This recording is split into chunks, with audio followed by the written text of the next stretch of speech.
వారు లేరు. ఏదో పురుషులు మాత్రమే పాస్బుక్ల కోసం ఫోటో తీసుకునే పరిస్థితి, కానీ మరి స్త్రీలకు ఫోటోలు తీసుకునే పరిస్థితి లేదు. ఫోటో మరి దొరకలేదు. మరి మనం చేసుకున్న దురదృష్టంగా భావించాలి. కృతికర్త మరి వారి ఫోటో కూడా ఎంతో చాలా అందంగా చక్కగా ఉంది. ఇక అంకితం మరి శ్రీ శ్రీ శ్రీ హాజీ మల్లంగ్ బాబా వారికి ఈ పుస్తకాలు అంకితం ఇచ్చారు. కొంతమందికి తల్లిదండ్రులకు, అన్నలకు, పెద్దలకు, అత్తమామలకు, ఇంకా ఎవరికైనా ప్రచురణకర్తకు ఇస్తారు. కానీ మరి రచయిత గురువు గారు ఎవరికి అంకితం ఇచ్చారో భగవంతుడు ఇంకా హాజీ మల్లం బాబా యోగీశ్వరుడికి అంకితం చేశాడు. మరి దీన్ని బట్టి ఆయన యొక్క ఆలోచన జ్ఞానం ఎలా ఉంటుందో మనం గమనించుకోవాల్సిన అవసరం ఎంతైనా ఉంది. ఇక ఇందులో ఆధ్యాత్మిక అనుభూతి మక్కా మదీనా పీర్ల పండుగలో మక్కా మదీనా మదరపసాలి అని చెప్పి బోల్సిందని మేము చిన్నగా ఉన్నప్పుడు ఆ వేషాలు వేసుకుని వచ్చేవాళ్ళు. అప్పుడు వినేవాళ్ళం. కానీ ఈరోజు ఈ పుస్తక రూపేణ ఆ బొమ్మలు కూడా, ఆ యొక్క చిత్రాలు కూడా ఇందులో చూసేటువంటి భాగ్యం కలిగింది. మరి మక్కా మదీనా అనేటువంటివి కూడా గొప్ప పుణ్యక్షేత్రాలు, ప్రార్థనా స్థలాలు, పరోపకారం కలిగి ఉండాలి, దైవభక్తి కలిగి ఉండాలి, క్రమశిక్షణ ఉండాలి, మానవత విలువలు ఉండాలి. అప్పుడే భగవంతుడు మనల్ని చల్లగా చూస్తున్నటువంటి విషయాలు ఇందులో మరి రచయిత గారు ఎంతో చక్కగా తెలియజేశారు. ఇక అంతేకాకుండా ఇందులో ఇంకా చాలా చాలా అంశాలు ఉన్నాయి. ఇందులో గురువుగారు మరి సభాధ్యక్షుడిని కూడా గౌరవిస్తూ మరి వారి పేరు కూడా ఇందులో నమోదు చేశారు. అంతేకాకుండా గురువు ద్వారా సహకారం తీసుకున్నాడు. మరి టీటీపీ కొట్టిన వ్యక్తిని కూడా మరి గౌరవిస్తూ లక్ష్మణ గారి పేరు రాశారు. కాశీనాథ్ ఫోటోగ్రాఫర్ గౌరవించారు. మనం ఎన్ని మాట్లాడినా ఫోటోలోనే మనం కనపరిచారు. కాబట్టి కాశీనాథ్ పేరు కూడా ఇందులో రాశాడు. ఈశ్వరప్ప సార్ గారి పేరు రాశాడు.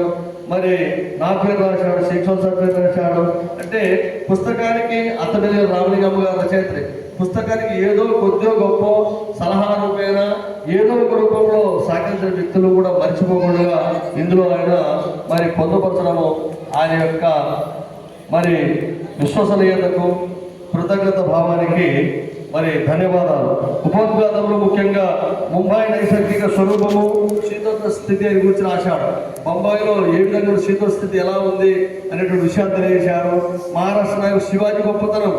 శివాజీ గారు మరి ఒక హిందువు మాత్రమే ముస్లింలు ఇబ్బంది పెట్టారని చాలా మంది అంటారు. కానీ ముస్లింలు అందరినీ కూడా గౌరవించారు. ఒక ముస్లిం స్త్రీని మరి బాధపడి ఇంటికి వస్తే ఆమెను వేరే వాళ్ళు వేరే రకంగా భావిస్తే కూడా ఆమెకు సత్కరించి ఆమెను తల్లిలాగా చూశాడంట. అంటే సార్లో ఏమాత్రము నేను ముస్లిం కదా, మా యొక్క ముస్లిం స్వామంతులు గొప్ప ఉండాలనే ఆలోచన లేదు. మనమంతా మానవులే, మనమంతా ఒకే మతమే, మనమంతా బాగుండాలనే గుణం ఇందులో కనిపిస్తుంది.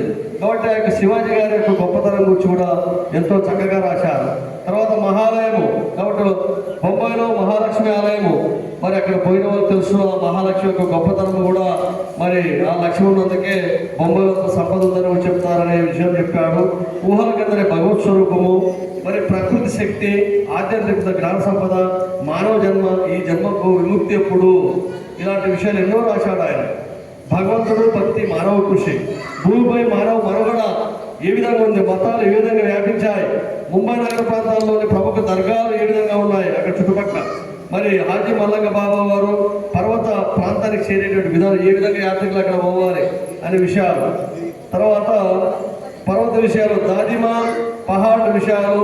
తర్వాత మల్లంగ బాబా వారి యొక్క ఉరుసు, అక్కడ ఉరుసు ఏ విధంగా జరుగుతుంది, తర్వాత మహిమలు ఏ విధంగా ఉన్నాయి, ఇందాక చెప్పిన మహిమలు ఆ ఒకటి మాత్రం ఎన్నో మహిమలు అక్కడ ఉన్నాయి. కాబట్టి ఇలాంటివి వ్యాపారాలు ఏ విధంగా చేసుకుంటారు, మరి గుర్రపు కాలిగట్టు